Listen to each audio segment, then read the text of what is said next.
Faut-il une prolongation de la durée de la transition au Mali? La question fait aujourd'hui débat dans le pays. Après plusieurs sorties du shérif de Nioro du Sahel, Mohamed Ould Cheikhne Bouye Aïdara, pour souhaiter le maintien des autorités de la transition au pouvoir après le délai indiqué dans la charte de la transition, ses adeptes ont manifesté, hier, jeudi 26 août 2021, afin de demander une prorogation de la durée de la transition d'au moins 3 ans.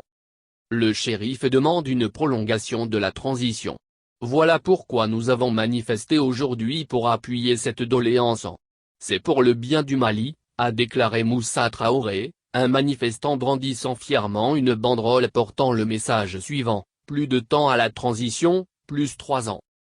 La veille de la manifestation, le mercredi 25 août, la coalition des partis et regroupements politiques pour une transition réussie au Mali a, dans un mémorandum, réaffirmé son attachement au respect scrupuleux de la période de la transition. Selon cette coalition qui regroupe plusieurs partis politiques d'envergure du pays, le RPM, l'ADEMA, l'ASMA, la CODEM, le YLMA, l'ARP, le RDS, la CDS, le PS Hélène Koura, APR, et CETRA, le retour rapide à l'ordre constitutionnel normal est la condition indispensable à la mise en place d'une gouvernance légitime et réellement représentative du peuple, à la levée des mesures de suspension du Mali des instances de différents organismes régionaux et internationaux, au retour de la stabilité politique, économique et sociale dans notre pays et celui des partenaires et des investisseurs potentiels pour la création d'emplois et l'amélioration des conditions de vie des Maliens. Pour toutes ces raisons,